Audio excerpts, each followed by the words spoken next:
the word yoga means, it comes from the word yog, and we all know, it means union, but actually if you get to the root of the word, it means oneness with God. And that's a loaded word for a lot of Western practitioners. And I want to be clear about what God is. It's not something outside of you. That's an old way of thinking. It's the best version of yourself. That's what it is. And yoga is aligning yourself with that. And whether stretching gets you there or not depends on your conditions, or what we call karma in yoga. We think like you go to the coffee shop and it says, for good karma, put your money in here. You actually don't want any karma. You're trying to burn away karma, not accumulate karma. So you could have like a jar at the coffee shop that says like, leave your karma here. That would make more sense. But you'd have to explain it to every person who came in to order a coffee. You're like, well, actually, you don't want karma. And they're like, I just want my coffee. Jeez. So yoga means, or yog means oneness with God. And that means the best version of yourself. So you could be an atheist and be a yogi. Of course, One of the great stories about Yogi Bhajan is after this long talk, he has a man come up to him and say, I loved everything that you said. I'm totally in alignment with it. There's only one problem. I'm an atheist, and you just talked about God for 2 hours, so it doesn't work for me. And he said, put his hand out and shook his hand and said, me too. And the man looked at him like, what in the world? I just heard you say God like 200 times in the last, 2 hours. And he said, I don't believe in any version of God that's been pitched so far either. It's a great response because it doesn't alienate the person. Like, oh, you're a non-believer, well, I'm a believer. That creates duality. And there is no duality in yoga. There's no hierarchy in yoga, even though this has been sort of pitched in the East. Like, here's the great Swami so-and-so, and you are all the lowly peasants. It's not that. Because yoga, you may have heard, is equanimity. It means that when you become awakened through the practice, God, Guru, and Self is the same thing. There's no difference.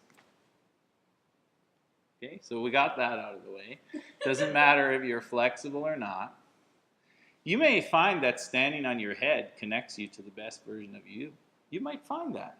So you should keep doing that.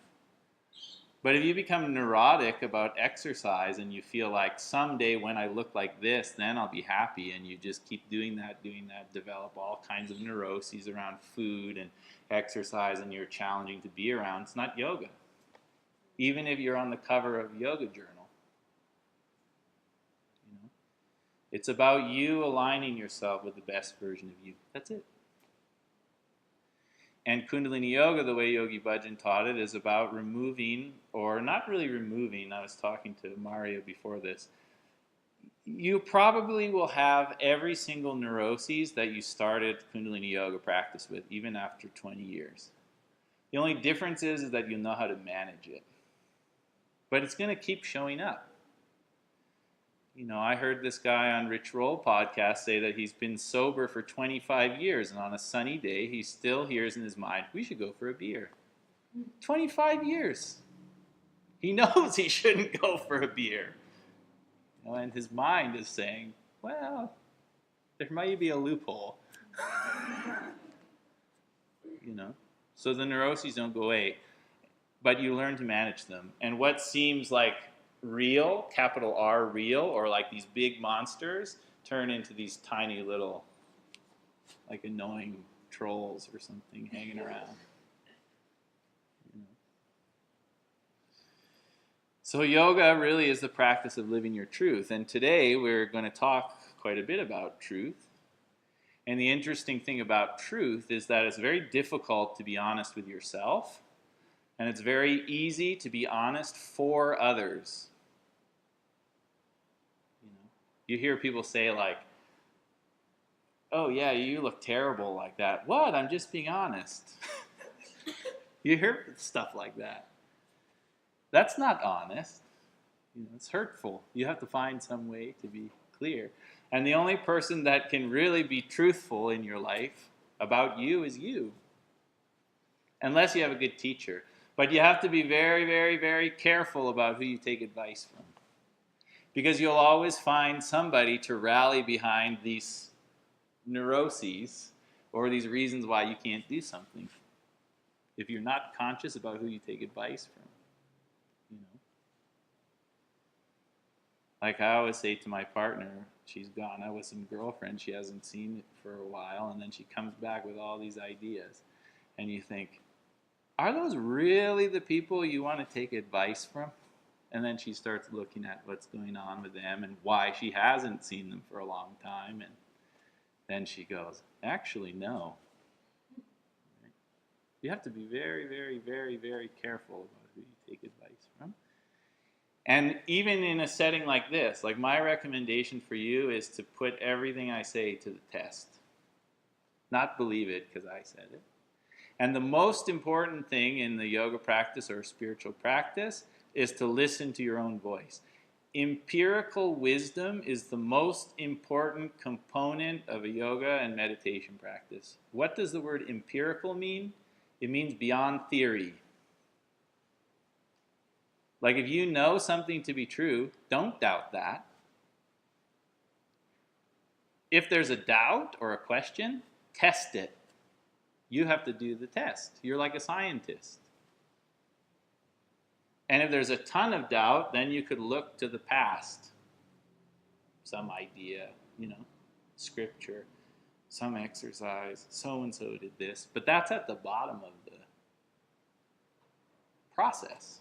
It's the least important. But if you have a ton of doubt, look to that and test it.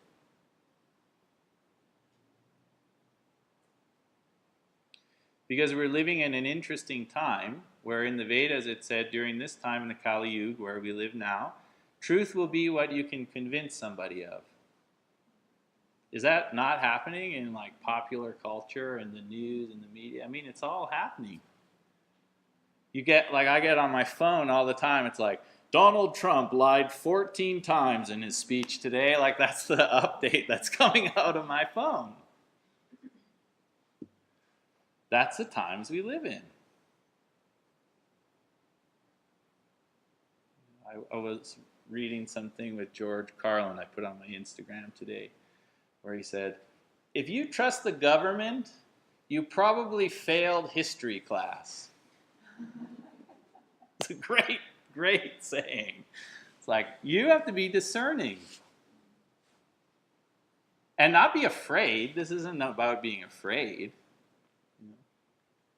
We were talking about Jello Biafra before this, for the singer from the Dead Kennedys. One of his best quotes is, don't fear the media, be the media. And that's what I'm interested in all of this spiritual practice, not whether I can put my leg behind my head. I've put my leg behind my head. It didn't do anything. Looked good in photos. Like there's a picture of me reading a book with my leg behind my head. Looks really nice, but didn't help me with my neuroses. Didn't help me with my problems with addiction. Didn't make me a better father. Didn't make me a better partner. It was fun. I got to go to New York and show people how I could put my leg behind my head.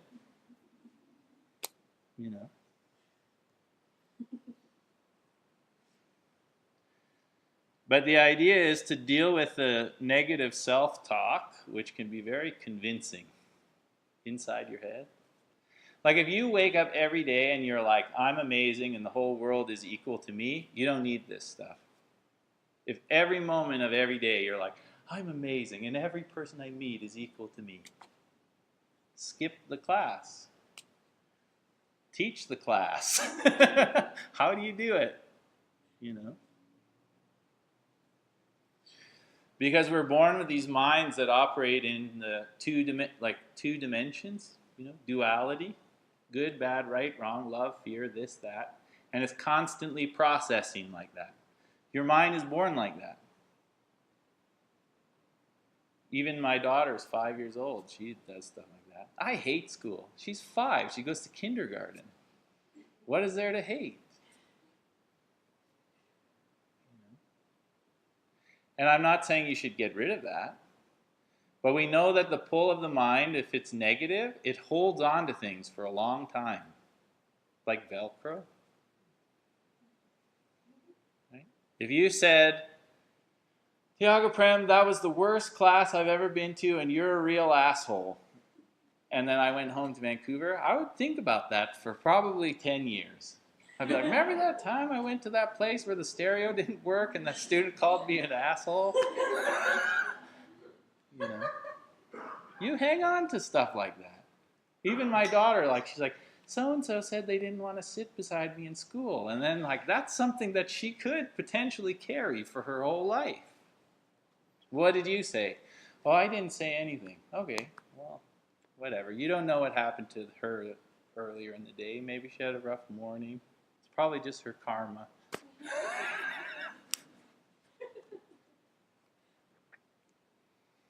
And then if you say something really nice to me, oh, that was a great class. Even though I want to hold on to it, by Thursday it'll be gone. It'll be gone. I won't remember. That's how the mind is. Holding on to all this crap that you don't need, and all the great stuff, just sort of letting it slide off.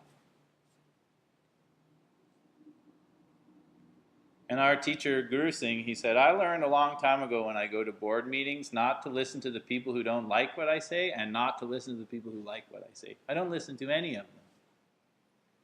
Because if I listen to them, who do I stop listening to? Myself. It's not like I blatantly ignore them because I hate them. It's not that. You just see past it. Oh, you like that? Oh, well, that's interesting. Oh, you didn't like that? Oh, well, same response. And this is the same thing that Krishna taught Arjuna. This is yogic teaching. The yogi is the same in praise and blame. You know, not, oh, please just praise me. And we live in a culture now that is addicted to pleasure and afraid of pain. Even in yoga. Oh, I can't watch the news because it harshes my mellow, so I'm just going to sit here and burn Palo Santo and just pretend it's not there. Wrong. You know, you have to have some guts to do this. You think the world needs another person just pretending it's not happening? That's called privilege. Acknowledge it. Acknowledge the pain and acknowledge the pleasure. You know, and in order to do that, you develop another part of the mind called the neutral mind, or buddhi. Not booty. Buddhi. Like supreme intelligence, where we get the word Buddha. The neutral mind, the ability to take input from the negative and from the positive and then act skillfully. The Buddha called it skillful means. But you don't pretend it's not there. And you also don't join in the finger pointing of, we're all doomed, nothing we can do. That's very childish behavior. You acknowledge it. Isn't that what you do as a parent? Like if things are really bad, I don't go like, oh no, Marley, to my daughter's name's Marley, we're going to die, everyone for themselves, let's run. You don't do that. You know, what do? You hold the space. Steady. It's going to be all right. Just stay close to me. Even though inside you may be going, we're doomed.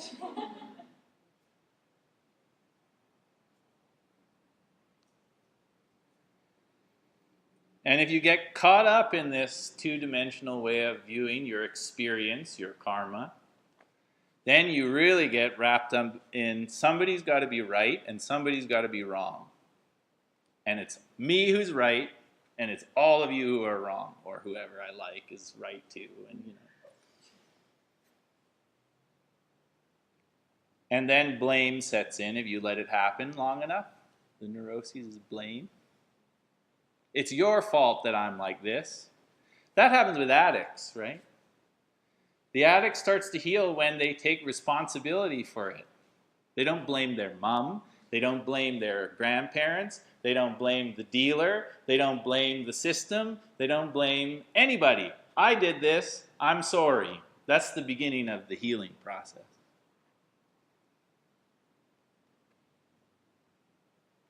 If you allow blame to go on long enough, what is blame in its most severe form? Any guesses? Violence.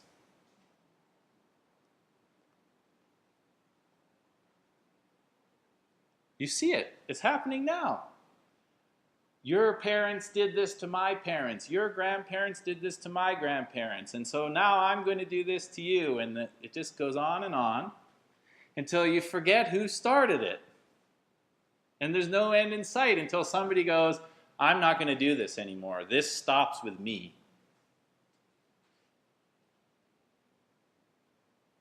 You know, like your blood lineage. The yogis say that you're affected 7 generations before you were born by the karmas of your bloodline. So you have a responsibility to stop that. And positive thinking, my friends, is not going to cut it.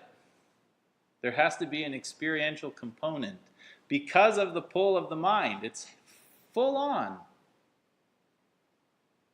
Like a daily reminder of who you are experientially in every cell of your being. Because you're going to forget. I forget all the time.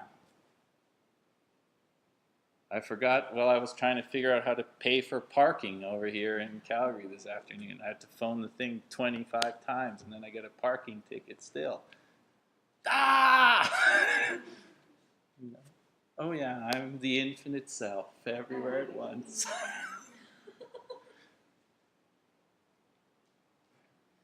And the beautiful thing about that is that, eventually you recognize that there's a fine line between depression and hard times and comedy. But you have to know who you are to see it like that. Otherwise you believe everything to be this monster deal. It's not that bad. Some of it is horrible. And it will require you to show up like child abuse and violence and all of this.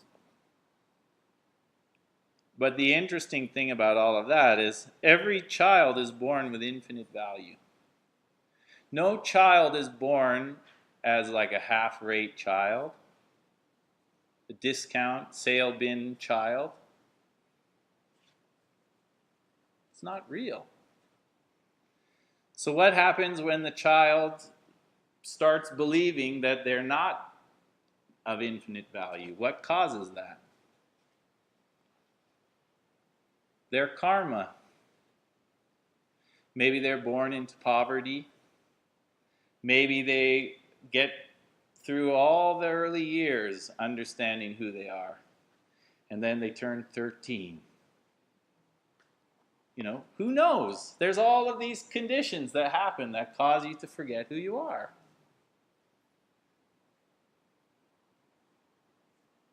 And so the teaching in that is that everybody is born with infinite value. Everyone has the potential to be the Buddha, or the Christ, or the Mother Mary, or whatever floats your boat.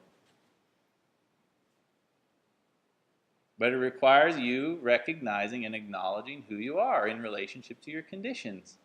I'm not my body. I'm not my thoughts. I'm not my emotions. I have all those things. If you say, I'm hungry, you don't just say hungry. Right? I mean, I don't think you do unless you're really hungry. You say, I am hungry. Well, whose I am? You're experiencing something, so who's the experiencer? That's what yoga is interested in. Who is that? Who are you? And every spiritual journey begins with that question. Who am I?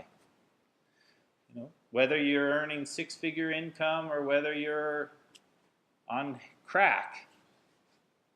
It's true. There has to be more to life than this.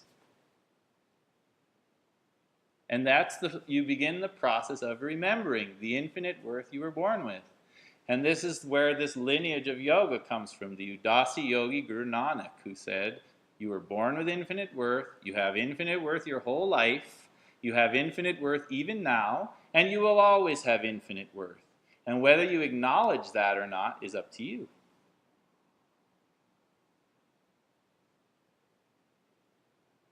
And that's truth. And if the words condition and consciousness don't resonate with you, use the words matter versus energy. You have matter, right? Matter, this, nature, tangible. You can put tattoos on it, cut your hair, whatever you want. You can do chaturanga 7,000 times a day. Try and keep your 24-year-old piece of matter. But eventually it's going to change because it's part of nature. But some part of you doesn't change. The I am, or the quantum field. I mean, there's so many ways to dress it up in drag, whatever works for you.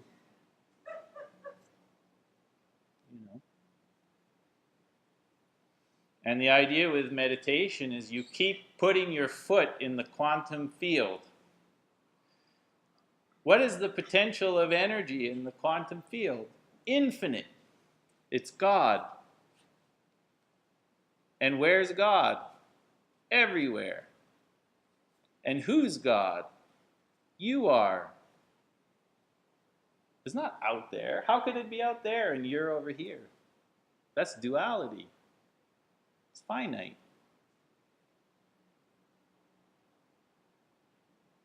You understand? Matter is going to change. Science says it. Like if I die right now, imagine I just die right here. I would like it if you just dug a hole in the back area there and just dumped me in the hole. And tell my wife and daughter that I died and we did his request. And no box, nothing. Because it's good for the soil. No bells and whistles and anything like that. For what? Just this dies, not me. Yogi Ji used to say, it doesn't matter if you believe in reincarnation, it happens anyways.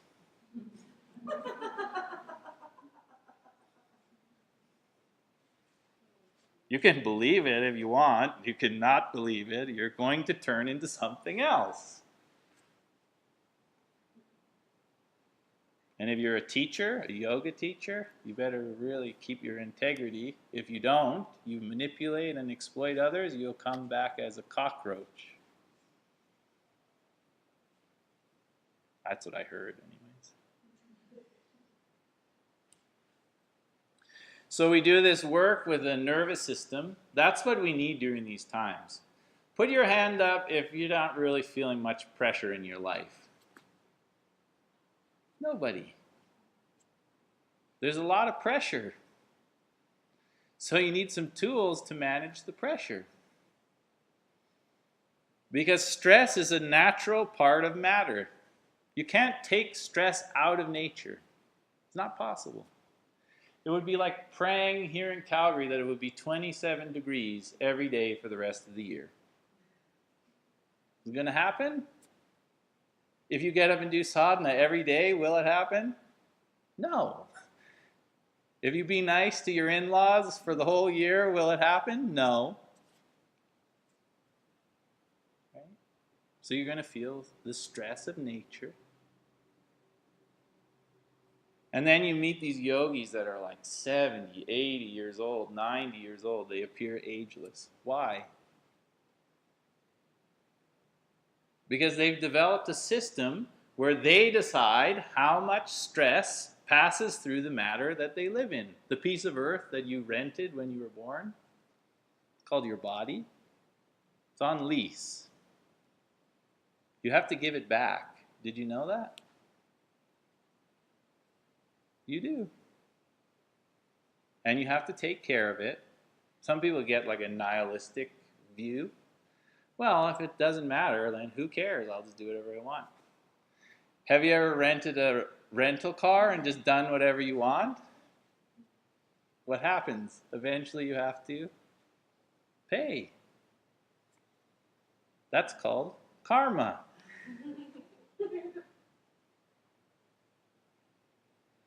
So you build a nervous system that's strong enough to decide how much pressure is going on through the system. And when I go to the dentist, he's always like, how come you can sit so still through everything? Well, I'm not really here. Meditating. You can do whatever you want. I don't feel the pain. But that came with practice. When I was a kid, I didn't want to go to the dentist ever. That's why my teeth are crooked, because I was afraid of the pain. I wasn't given any tools. It was just like, here, you have to go to... And he always smelled like alcohol and not a good dentist.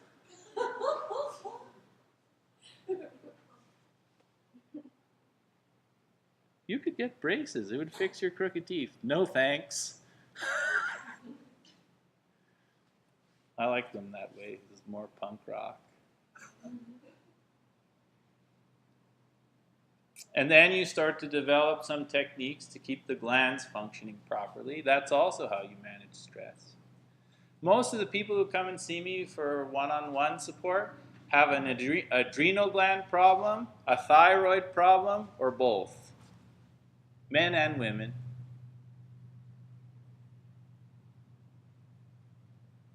And they say, I've been doing yoga for 7 years. How could I have this?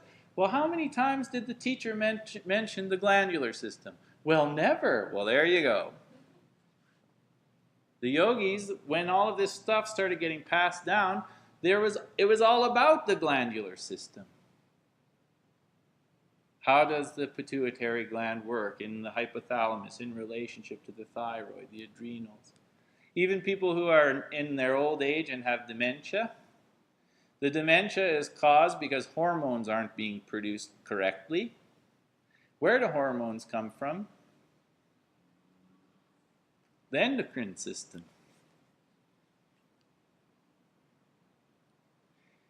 And I'm not saying all of this to discourage you from doing fancy yoga poses. Please do them. They're good for you. But there needs to be some component where you're working beneath the surface, not just Cosmo yoga. You know Cosmo? Like the magazine?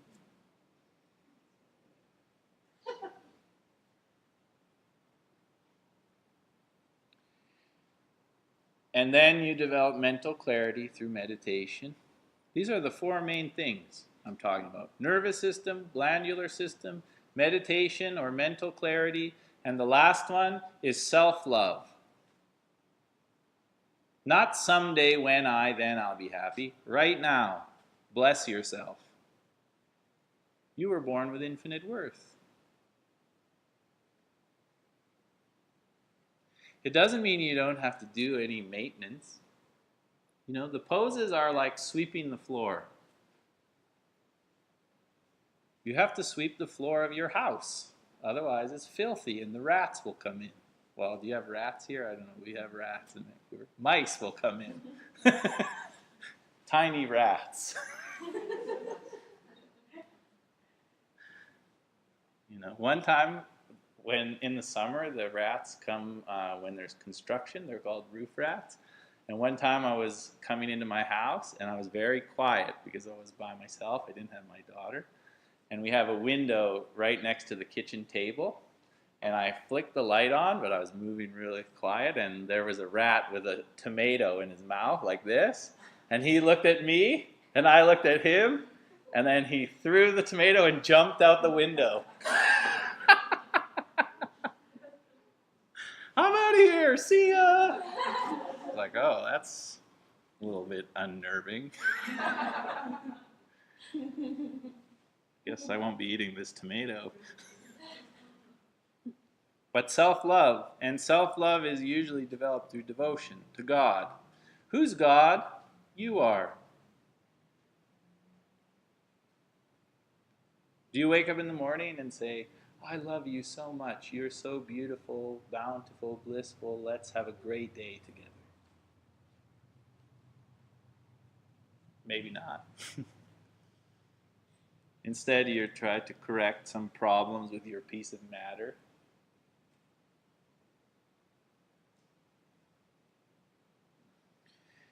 And the beautiful thing about this teaching of infinite value, the truth of who you are, is that even your missteps are going to take you home to you. It's called resistance as teacher. Take the example of addiction. My whole life I heard when I was a teenager, you should probably not take drugs and drink. There was always a voice like that. But I didn't listen. And then it would come up a little bit louder, and a little bit louder, and a little bit louder, and a little bit louder, and then I'd have some huge problem on my hands. And eventually I just got sick of the resistance as teacher and thought, I get it, I'm done. So if you have some, neuroses where you think that if you're skinnier you'd be happy, it will just keep turning up as resistance until you get it. Some people think that they were born to lose the pant size. That's their destiny. Nobody was. You were born with infinite value, regardless of your pant size. Now, that being said, if you don't take care of your rental car, and you got a bunch of health conditions, is it going to be easy to see your infinite worth? It'd be pretty hard. But it's still there, regardless of your conditions, because you're not your conditions. They call it the Saturn teacher, resistance as teacher. You know which finger is your Saturn finger? This one.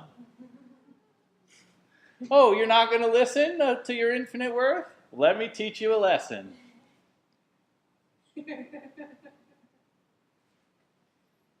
And then the idea here with these techniques is to eventually catch the lesson at the whisper. Oh yeah, this really isn't serving my family when I behave like this. And you change. Instead of wait till it's out of hand. You got to clean up the mess. So even your missteps are leading you to you. And when you make a mistake, what should you do right away? Forgive yourself. You know what the word forgive means? Forgive. It means to give forward. If you don't give it forward, you're choosing to hold on to it. Carry it around. Maybe it'll turn into shame. That'll be exciting. And then neuroses, and then blame, maybe even violence. Cut it off.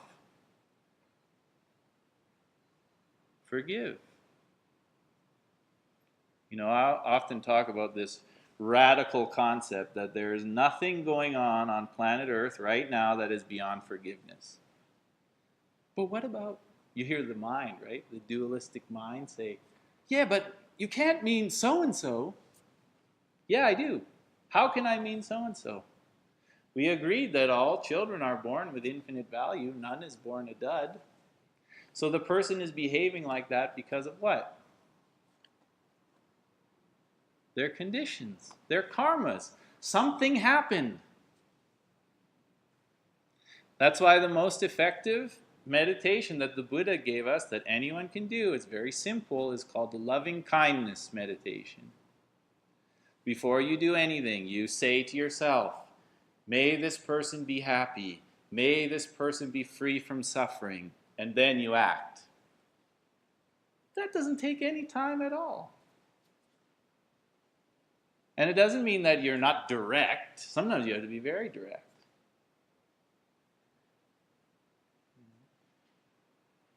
Somebody asked one of my teachers, Dharma Mitra in New York, Dharma, you're such a compassionate, caring man. What would happen if somebody tried to harm your children, like they're trying to catch the master, stump him? He said, oh, that's easy. I'd kill them. It's not some nice, like, oh, yeah, go ahead. Just take my daughter. I don't mind. No, you have to have the grits to do your duty and protect your child. But you still, even in that moment, realize that that person is behaving like that because of their conditions. It's not them. That's where compassion comes from. You can see the person and you can see the conditions. That's why great yogis are able to go to the prison and sit with scary people and teach them. Because they don't see that. That's not them. There's a good movie you can watch called The Masks We Live In about young men.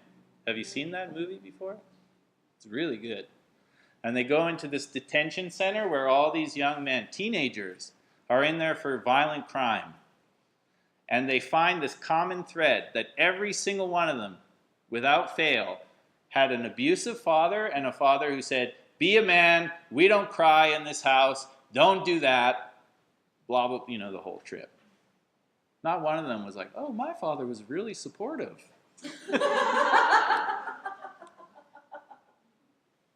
And then when you start talking to these guys, you can see they're afraid little kids.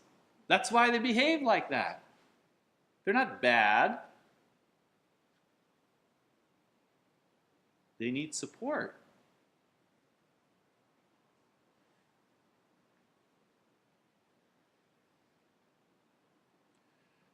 When a candle is lit in a dark room, one thing happens. What? Imagine a room this big is dark, and I put a candle in the middle of the room, and I light it. One thing happens. What? Darkness leaves. And the flame is this big. Isn't it cool? It doesn't light up this much. Darkness leaves. And so your responsibility is to be the lit candle. We were with Guru Jagat when I was teaching up at Bloom, and one of the best things she said was, ladies, stop trying to get your guys to do yoga. Clean up your aura, and everything in your house will be better. That's it. I was like, yeah, that's great. You really should. It creates duality. I'm a this and you're a that. Aren't I doing a great job? Means, aren't you doing a terrible job? You work on your own stuff and then you just show up as the best version of you and everything starts to look a little brighter. You influence from your presence rather than your preaching. I get paid to do this, so eventually if nobody comes, I'll do something else. I don't know what.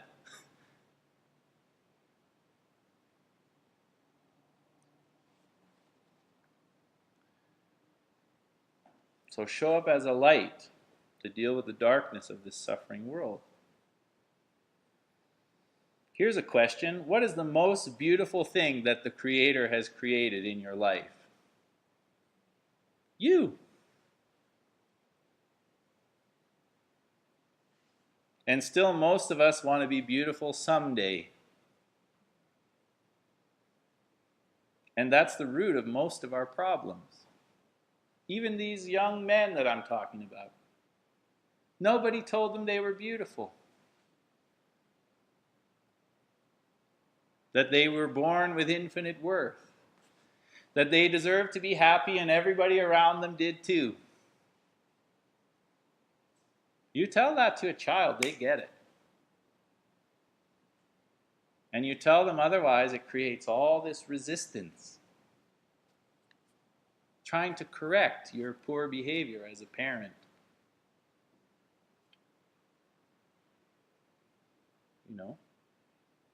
Like when I talk to my daughter, I tell her, you can do anything you want.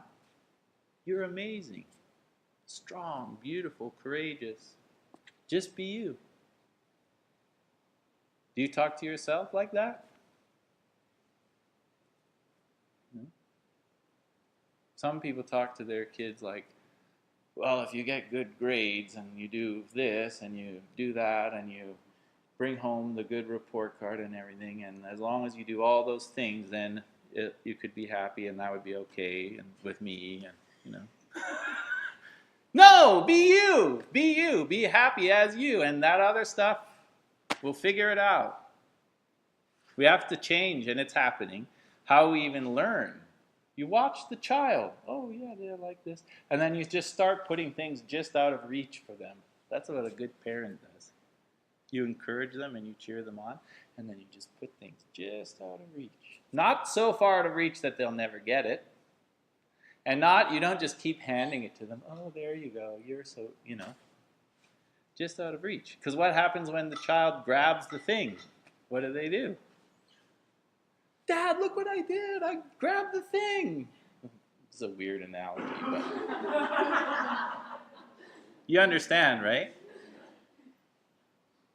That's called let your will win. Yogi Bhajan called let your will win. Like instead of saying, I'm going to do 2.5 hours of practice every day, and I'm going to change my diet, and I'm going to do this, and I'm going to do that, and it's all going to happen for just about 5 hours of practice daily, and then I should be happy.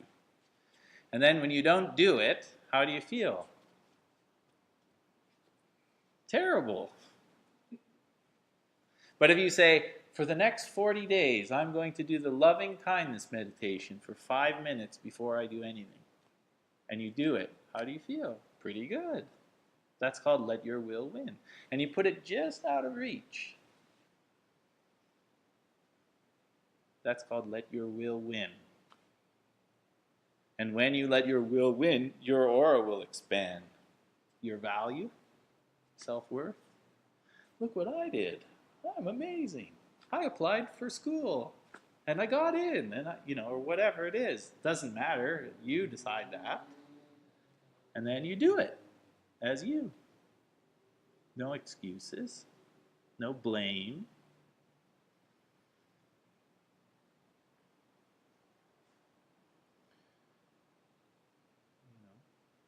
Being happy is a revolutionary choice. And you have to make it every day because there's a lot of pain and suffering. And who does that pain and suffering belong to? All of us. Put your hand up if you've never experienced pain and suffering. Nobody. It's all of ours. Because we were all born with the same circumstance in the beginning. Infinite value. Ad such to God such, habi such, nanak hosi be such. And then we forget. And we're designed to remind each other. Like you need to, at some point, ask for help. I'll just do it. My friend owned a raw vegan restaurant in Vancouver for 10 years. Amazing. He used to be the personal chef for Mike D from the Beastie Boys. And it was so painful to watch him work, and I love him to death.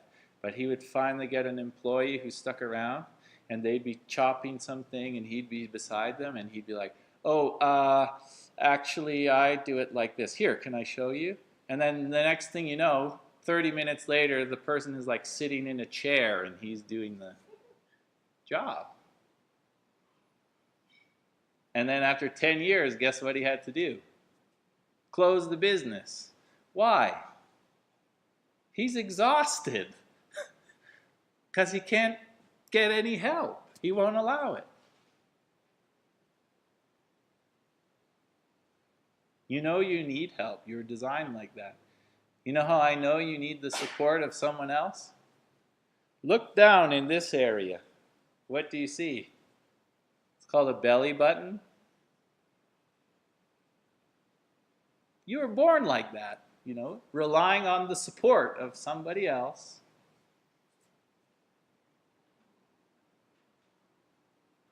I was teaching a yoga class before, and this Brazilian lady said at the end of the class, "What's a navel?" I said, "Your belly button." "Oh, that makes sense."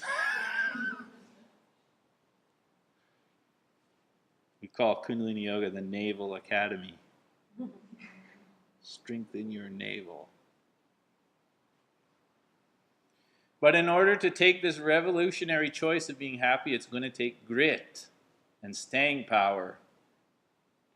If you allow your stories to control you, and then your patterns become neuroses, you'll become haunted by your ghosts. Where did your ghosts come from? Your past. And they hang around if you don't what? Give it forward? Forgive. All kinds of ghosts, addiction, abandonment issues, self-hatred, whatever it is. Because you can't see yourself. And then you get caught in the wheel of self-improvement. Someday it's all here, man. You don't know you have a someday.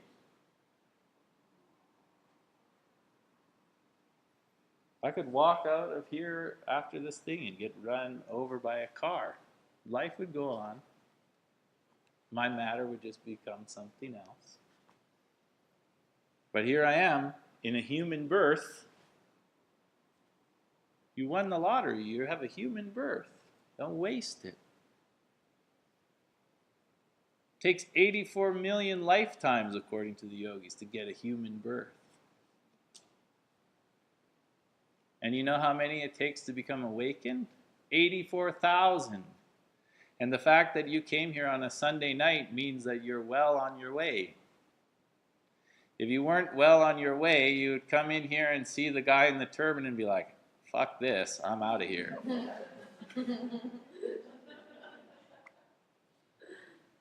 But you're asking questions. Who am I in relationship to all of this stuff? That's good. And it doesn't mean you have to change anything or become really spiritual. It's not about becoming really physical or really spiritual. You're already really physical. You're born with a human body. You're already really spiritual. You're born with a human body. The real work happens with mental clarity. That's where most of your issues are. In your head.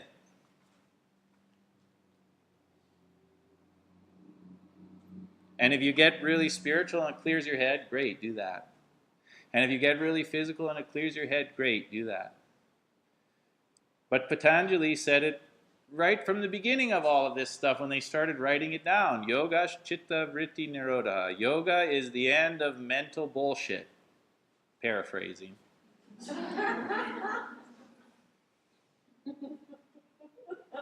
is the urban yoga sutras.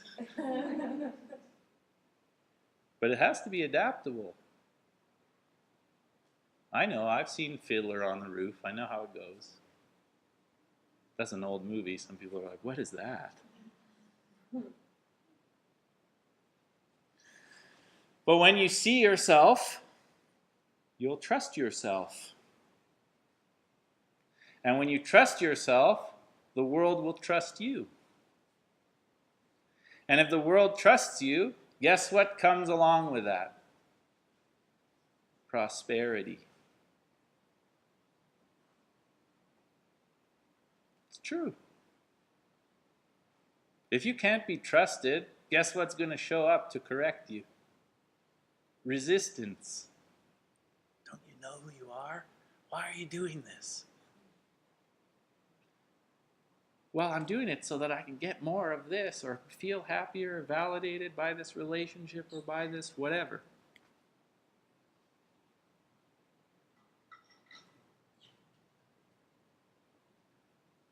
Trust and worth go together. Trustworthy, those words are meant to go together. Trust who you are. You were born with infinite worth.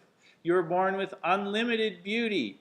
Even if something happens to your face, you still have it.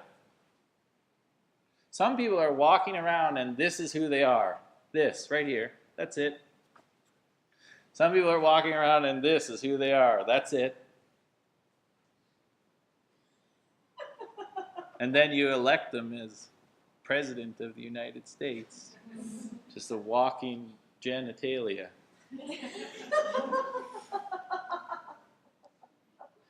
But still born with infinite worth. That's why I like to look for the politicians who had to fight for their, everything they earned. I think it was Ty Cobb who said a good ball player was never born with a silver spoon in his mouth.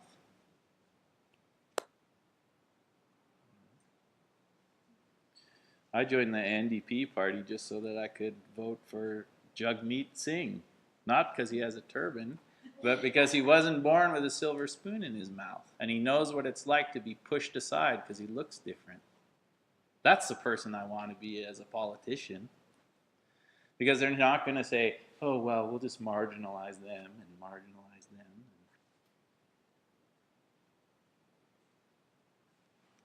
I've never done that before. I paid my $20 so I could vote for the leader of the party.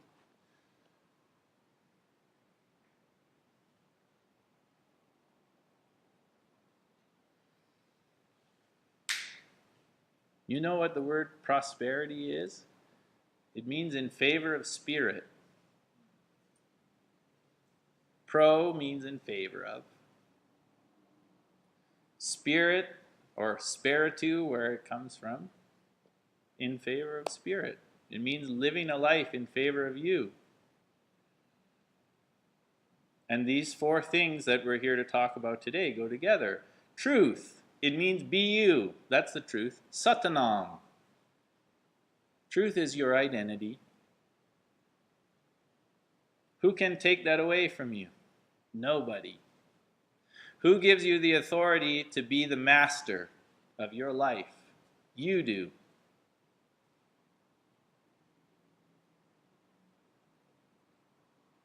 Trust. Trust means you understand that you're you. I know who I am. Don't you want to raise your children like that? Just be you. Nobody can take that from you. And you're going to go in martial arts so you can strengthen your navel, and if anybody tries to, you drop their ass. My friend growing up was in martial arts since he was a little kid. He learned good values all through school. If somebody was getting picked on, who stepped in the middle? Him, every time. Not looking for a fight. Leave him alone.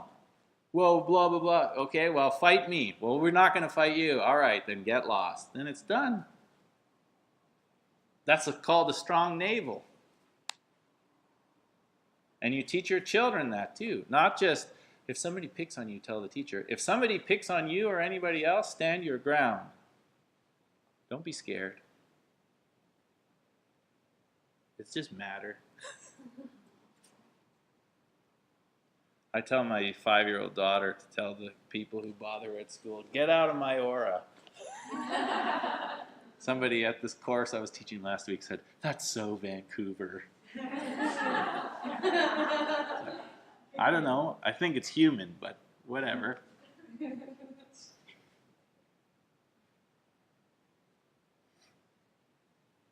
Worth means that you validate that you're you.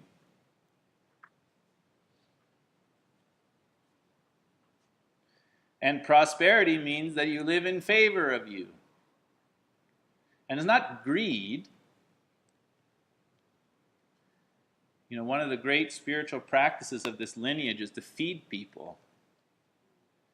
If you don't have any food in your cupboard, who are you going to feed? Be prosperous. You were born for that. And then share it. That's what the navel is for. It's the strength of self. It's also the brain center of connection.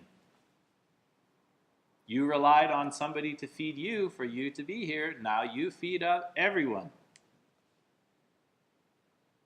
How do you feel when you feed people? Good. It's spiritual practice. Wait a minute. I thought I had to stand on my head for 10 minutes every day to be free. Feeding people will work better. Try it. Just walk around down here handing out food to everybody. You know, you need to do an hour of yoga? Try that. Compare it. Be a scientist.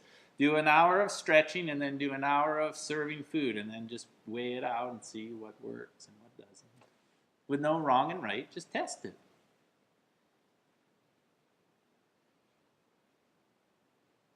Maybe you need both. I don't know. I'm not here to tell you one is wrong and one is right. I'm here to say, test it. And if you know something to be true, listen to that above all else.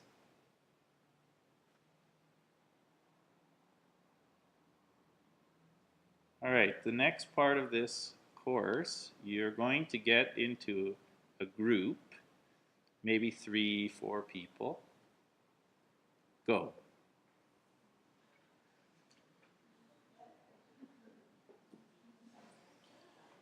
I'll tell you what to do next.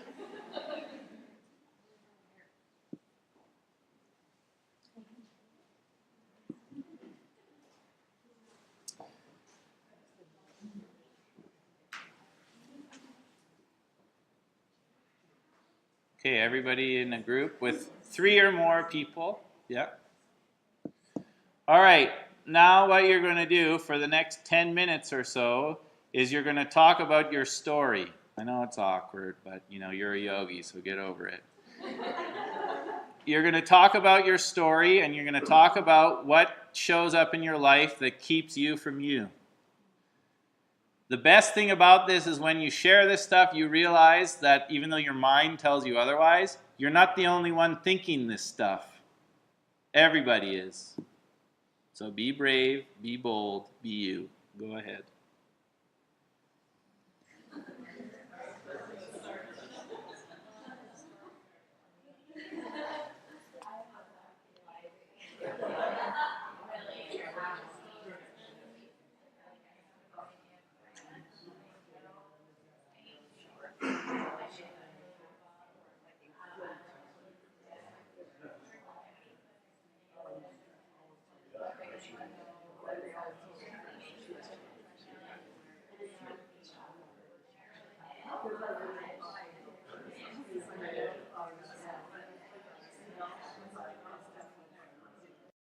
All right, did you learn anything? Pretty good.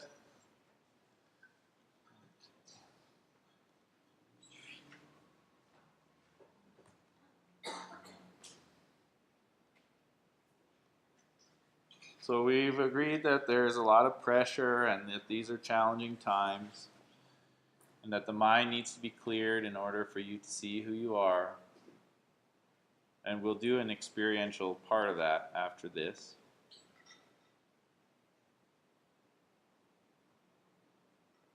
That you need to trust yourself. That's a big thing, huh? It sounds like a simple thing.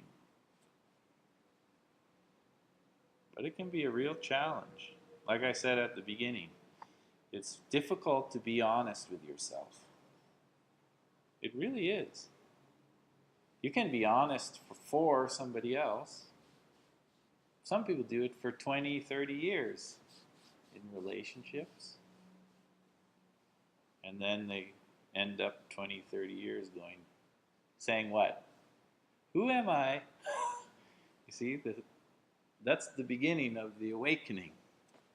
And it happens to everyone. Because we are all born with the same infinite value and we all buy into the same trip of karma.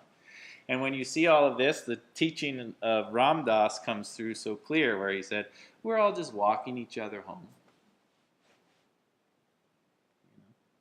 And if you buy into the duality of the mind, I'm a this and you're a that, it will create a bunch of resistance for us all to undo because it's all of our suffering. And it's happening. Like if you were a transgendered person 30, 40 years ago, or even this lineage of yoga, when Guru Nanak started teaching some of these concepts, it was at a time in India where if you were born low caste and you even heard the Vedas being chanted, they would pour molten lead in your ears, so you'd be deaf. Or if a low caste person's shadow touched your food, you'd throw the food in the trash. And Guru Nanak was like what you just did. Doesn't make sense. How could there be one God and this person gets this much of it and this person gets this much? And you know, imagine if your parents cleaned like a really filthy bathroom, that was their job, and you were born, and society said, sorry, you have to do that. And the next generation and the next. And you're like, but I just want to be a ballerina. Sorry, you have to be born that. You needed a revolution. And here we are. We're carrying the teachings forward and saying,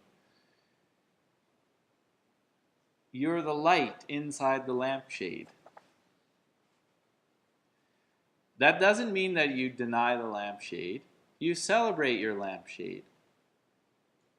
Whether you're a gay lampshade, straight lampshade, boy lampshade, girl lampshade, Hindu lampshade, atheist, I don't know what word that was going to be, atheist lampshade. It's not deny the lampshade and we're all the same. You have uniqueness. You have a unique lampshade. But are you the lampshade ultimately in the whole quantum scheme of things? No. And I like the idea in this particular practice in philosophy. We call this humanology, the study of being human. The idea is that everybody, all humans, 7.6 billion or whatever we're at now, came here to heal. Why? I'm not really sure. And you, because you're sitting in here listening to this, came here as a healer. Like something happened in a boardroom somewhere in the cosmos, and they said, things are not looking too good on Earth. And you went, I'll go. And sometimes you see it. Oh, I'm a healer. Like the people around you say, how can you always be so clear? Or they want your advice, or they want your support, or they want you share your resources, or according to your conditions or karmas. And then every so often, you forget your mission. Oh, I thought I was here to get the latest iPhone. Doesn't mean don't have the iPhone. This is not why you're here. In fact, get the iPhone and use it as a healer. That's what I do. I never even had a phone until 2 years ago. Now I go on Instagram every day, teach, share. It's a tool. And it's not bad or good, like some people think, oh, technology, bad.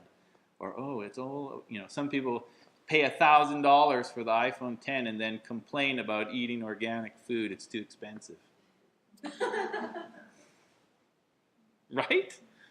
It's not bad or good. It's neutral. It's a reflection of your consciousness. Same with money. Not bad or good. It's neutral. Yogi Ji used to say, money is what money does. You're born to be prosperous. You have infinite potential. So attract money and use it as the healer that you came here to be. To heal yourself. And then to heal, when you heal yourself, you heal the world. This is the Buddha's teachings.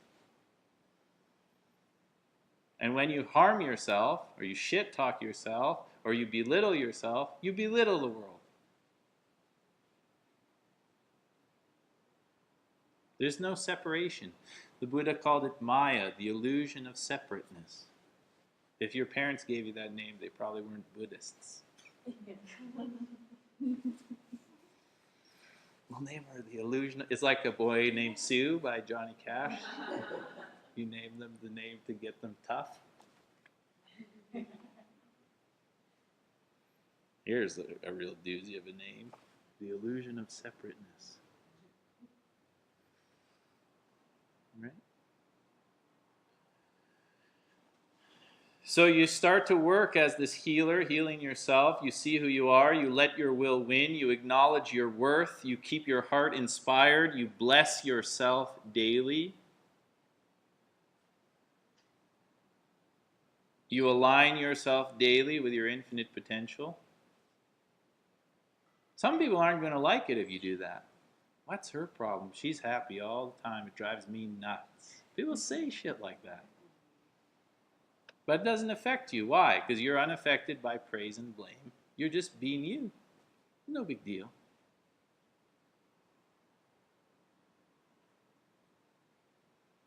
Don't take the bait, that's for sure.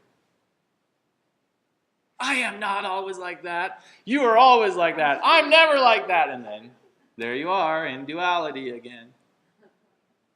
Not the healer. You're something else then. How does Kundalini Yoga support this process? Well, you've developed a nervous system that's strong enough to manage all of this chaos. You balance your glands so that they function effectively. You meditate to develop intuition. You know the process of meditation, how it works? Concentration is the doorway to meditation. If you can't concentrate, that's why you say you can't meditate. If you learn to concentrate, your whole life will get better because you become a master of communication. That's what a yogi is. A master of communication does what best?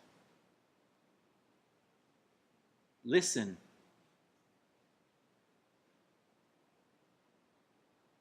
And then once you learn to concentrate, meditation will arise. It's called dharana and dhyana. You learn to concentrate, meditation will arise. We have major issues with concentration. Oh, we'll just put the kids on big pharma and then they'll be able to concentrate. They have a disease. It's called attention deficit disorder. You know who has that disease? Everyone. Unless you live like on top of a mountain off there alone and you're wearing a loincloth or something. But then you're not doing your duty as a healer during this time. You're no different than this harsh is my mellow, I'll just hide in this cave. I prefer wearing a loincloth, actually.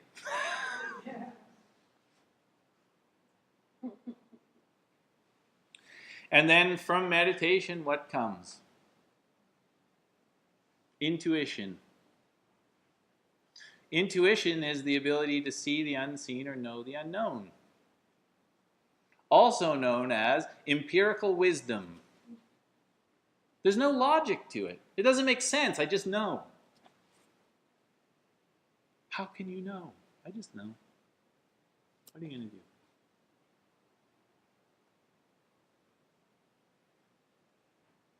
And intuition is the ability to see through your story. And your ability to see through your story will be defined by your ability to keep up. That's what my tattoo says, by the way, in case you're wondering. Keep up. But it's according to your conditions, not according to what I say, unless we enter into some relationship where you say, tell me what to do, I don't know what to do. Then I'll tell you. But you have to tell yourself. You have to initiate yourself. I can't come to your house like a fairy and check and see if everyone's doing the meditation I assigned them. Like Santa Claus. Oh, you've been very naughty. Haven't done your sadhana. You have to do it. And it's important that you do it because it's a process of energy management. Just clearing away the stuff that keeps you from you. And then there is stuff that's challenging that you're going to face. And the challenge is there to lead you to you. It's called resistance. You know, great writers, if you talk to great writers, they'll tell you something. And they'll say, I write every day at a specific time, and I always do it. I never miss it. How much of the content is good? Not that much. You see the lesson in this? What brings out the great writer? The content? No. What? Starts with a C. Commitment. You show up. You want to write? Like I do this with students all the time. They want to, I want to learn how this works and this and that. So they're doing Aquarian saw and all this stuff. And then it comes out they want to be a writer. Well, how much time do you spend writing? Well, I don't have time. It's the same thing as meditation. Well, you're doing Aquarian sadhana every morning. Yes. Okay, well, what if you just put the mantras on quietly in the background and then you write during that time? You're allowed to do that? Yes! There's no rules. Who makes the rules? You do. But in order for you to make the rules, what do you have to be with yourself? Honest. Because sometimes it's like, oh, well, I think I'll just, check out of this thing that I really need to do because it's the best thing for me. People do that, man. It's like the people that I know who use the expression, everything in moderation, including moderation, drink more than anyone I know. It's true. It's like, I don't think you're getting that saying. I mean, I know you're using it, but I don't think you understand how it works. But you don't seem happy. That's the only reason why I notice. I mean, you seem happy when you're screaming and yelling in my ear after a couple of glasses of wine, but other than that, things aren't going great.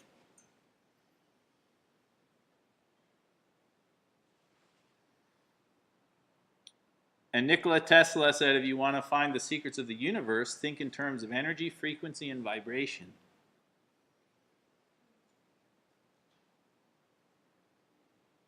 It's energy management. You know that this piece of matter that you live in, on a subtle level, all it is sound. That's why some of these great traditions who got it, like the Sikhs or the Hare Krishnas, actually these movements came around about the same time. Lord Chaitanya, the fourth incarnation of the Buddha, was around at the same time as Guru Nanak, when the Mughals were in power, not from Harry Potter, but the Mughal Empire. And it was against the law to dance and sing. And Chaitanya said, this is ridiculous. And then he said, the most effective way to connect to God is to dance and sing this mantra, Hare Krishna, Hare Krishna. And they threw him in jail. You think it stopped him? I know it didn't. Because guess what's still happening today? Go to New York and Union Square Park. You'll see it all day. Hare Krishna. They understood. If you can connect to sound, music is the great healer. If you're interested in that, then practice Kundalini Yoga. Shabad Guru, sound is teacher. What kind of sound? I don't know. It depends on your conditions. Mantra works really well. But you know what else works well? I like Nirvana. I like all kinds of bands. But you have to be what? Honest. Is this serving me? Yes. Okay, do that. So you use sound to restore the balance. You keep clearing the mind. You have to keep your mind open. My teacher, Guru Singh, who's in his 70s, he said, bodies don't get stiff with age, attitudes do. And then once the attitude's stiff, the body follows. I sat next to a Sikh man on the airplane on the way to New York who was flying the long way to save money. 100 years old, from Vancouver to New York to London to India to wherever he was going to save money. 100 years old. Smiling, nice guy. We were talking through his caregiver.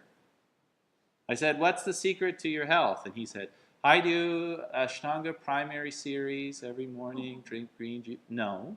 You know what he said? I walk every day, rain or shine, 2 hours. Eat a vegetarian diet.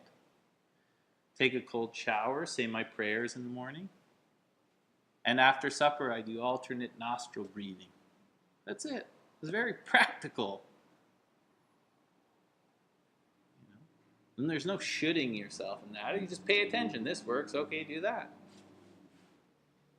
And if you don't know what works, you ask the teacher. And usually the teacher makes you do, if they get it, they make you do a bunch of ridiculous things to get you to stop abusing yourself. And then once you see who you are, you can leave that abuse alone. You know what I mean? Like torture. Alan Watts talks about this. He said, the guru will make you push a peanut up the mountainside with your nose if that's what you need.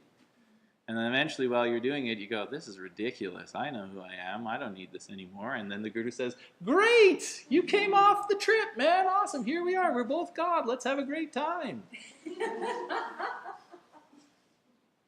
But wait, what if I'm not God? Get back out there, the peanuts on the mountain, man.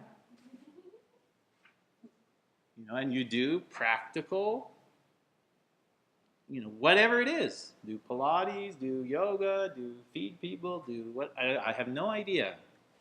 There's a lot of ways for you to acknowledge who you are. That's called yoga. And a yogi is someone who does that. And a better word even for a yogi is a prani. You know what prani means? A master of energy.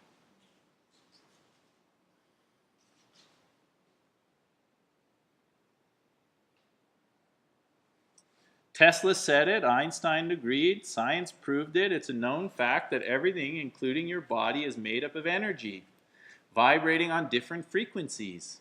So you get smart to it, and you learn to move sound, and you learn to move energy. You become a master of communication.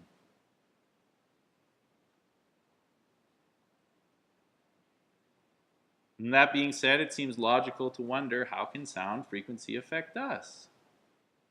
Have you heard of the study of cymatics? C-Y-M-A-T-I-C-S. Yeah. Like Masaru Emoto, the water, hidden messages in the water. You're made of 70% water. And all sound affects the molecules. That's very subtle. You can't see it, but you can experience it through intuition. This doesn't align with me. You just leave it. No big deal. No dogma, no belief system, nothing. Just feel. Be you. You're the master. You'll feel it. I do this prayer called Japji every morning. Not because it's the rules of Kundalini Yoga. I started practicing it, and every morning, no matter how shitty I felt when I woke up, about halfway through it was gone. I'm going to keep doing that, man. I didn't join up for something and had signed my name in blood and, I just tested it. Oh, this works really good. So I keep doing it. But my partner, she doesn't do that. I said, here, try this. She said, this is stupid. Okay. She tried it. That's great. She does other things that I might think are stupid. Doesn't matter. You have to pay attention. Like alchemy. That's what Guru Nanak was like. The great gurus and teachers and, Yogi Bhajan. Our teacher, Guru Singh, he's always saying, we need to demystify Yogi Bhajan. He spent every day with him. Not because he doesn't believe in his teacher. He loves his teacher. But he also spent every day with him. So he knows that sometimes he was not nice to people or whatever. We all got our stuff. But when he would sit, because he kept up with the techniques, when he would sit in this place, he would set aside all of that BS and just let it come through. Like a healer. Get out of your own way. Like every time I meet with somebody one-on-one, before it, I'm like, I have no idea why this person would want to talk to me. And then about 20 minutes in, I can hear myself talking, but it's not me. That's the real me. Just yelling in the street for no reason.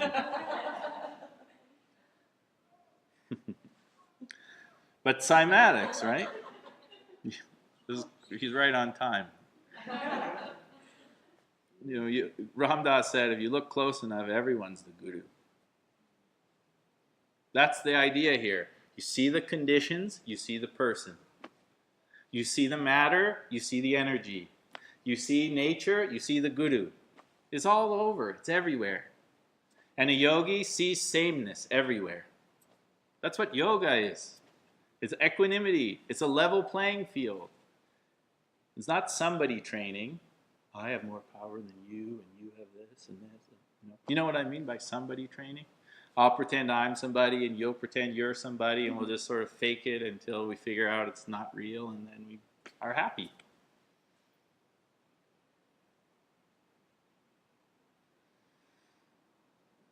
But when you start to recognize that you hold a certain vibrational frequency, you can do something about it. And then you notice, like a single drop of water, it can create a larger ripple effect, because all of this is water. All of you are. Like the candle is another analogy. And it spreads out. So your job is to imprint I love myself into your auric structure daily. It's like you put your foot in the quantum field with how amazing you are, and then you apply that through this material realm. You know, people use words like ego, and they say ego is bad, and it's shown up in all these different writings. Yogi Bhajan said, I have the biggest ego in the universe. If I didn't, I wouldn't be able to do what I do. But I do it as service, as a healer. And he taught, and my teacher teaches the same, and I teach the same because I'm part of this great line of wizards, that the ego is neutral.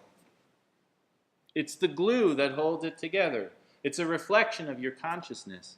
If I don't know who I am, I have an ego problem because I treat people like they're less than, or I treat myself like I'm less than. But if I have a balanced relationship with my ego, then I'm amazing and everybody is equal to me. When you see that, you can't hurt other people. Because you see, that's you. It appears like you're there and I'm here, but it's not true. It's called Maya. It's an illusion. I don't tell my daughter, only be nice to these certain kids in the school and don't be nice to those ones. You don't teach your children like that, hopefully. Some people do. You know? Everybody is you. They're your family. Some of them have a lot of karmas they're working through, so be safe, but see through the condition.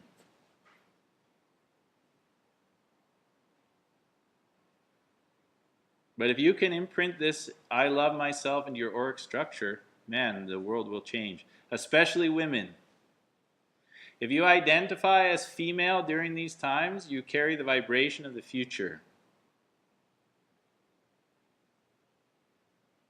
There are a lot of men who identify as men who are just like, yeah, I'm just like the way I am. I don't know. It's fine. There's no neuroses. But if you can manage that neuroses and expand out from that place, it's going to be an amazing, the Aquarian age. Here we are. It's up to you. Hold the center. And do your sadhana to bring clarity. My dear friend Guru Jagat said, enlightenment just means feel good as yourself. It was a good teaching. We tried to drag her to a punk rock show in Edmonton, just about had her. Because she came from the same roots as me, DIY, punk rock. That's why she's so awesome.